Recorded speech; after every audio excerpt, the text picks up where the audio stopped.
Di tengah gelombang demonstrasi global, kecaman dari berbagai negara, dan sorotan tajam lembaga internasional, pertanyaan besar mulai menggema.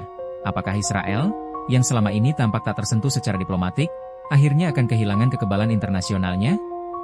Sejak awal 2024 hingga pertengahan 2025, dunia telah menyaksikan eskalasi kekerasan yang belum mereda antara Israel dan kelompok bersenjata di Gaza.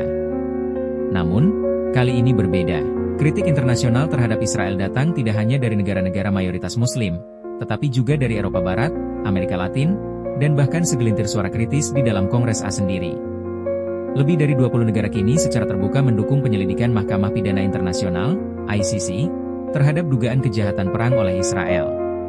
Pengadilan Internasional, ICJ, bahkan telah mengeluarkan pendapat sementara yang menyebutkan adanya kemungkinan tindakan genosida dalam operasi militer di Rafah dan Han Yunis. Afrika Selatan, Irlandia, Brasil, dan beberapa negara ASEAN mulai mendesak PBB untuk mengambil langkah tegas, termasuk pembekuan bantuan militer dan embargo senjata. Selama lebih dari 70 tahun, Israel mendapat dukungan strategis dan perlindungan politik, terutama dari Amerika Serikat, yang secara konsisten memveto resolusi keras di Dewan Keamanan PBB. Namun kini, tekanan publik global memaksa negara-negara tersebut untuk mengevaluasi ulang posisinya.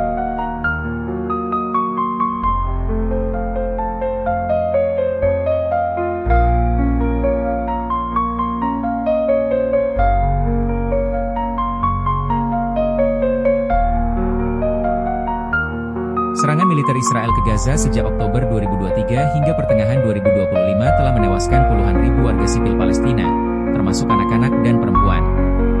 Gambar reruntuhan, rumah sakit yang hancur, dan kamp pengungsian yang porak-poranda telah menjadi headline tetap di media dunia. Kini, bukan hanya negara-negara mayoritas Muslim yang bersuara. Pemerintah Afrika Selatan resmi menggugat Israel ke Mahkamah Internasional, ICJ, atas dugaan tindakan genosida. Brasil, Irlandia, Kolombia, dan Malaysia ikut mendukung. Bahkan, Mahkamah Pidana Internasional, ICC, telah mengeluarkan surat perintah penangkapan terhadap pejabat tinggi Israel, termasuk kemungkinan terhadap Perdana Menteri. Salah satu indikator paling signifikan, mulai munculnya perpecahan di antara sekutu tradisional Israel. Di dalam negeri Amerika Serikat, sejumlah anggota Kongres, terutama dari Partai Demokrat Progresif, menyerukan pemotongan bantuan militer ke Tel Aviv. Protes besar terjadi di kampus-kampus ternama seperti Harvard, Columbia, dan Oxford, menyerukan boikot akademik dan ekonomi terhadap Israel. Di Eropa, Prancis dan Belgia mulai mendorong penerapan sanksi ekonomi jika kekerasan terhadap warga sipil Palestina terus berlanjut. Sementara itu, opini publik di Jerman dan Inggris mulai berpindah dari dukungan tanpa syarat menjadi tuntutan atas akuntabilitas.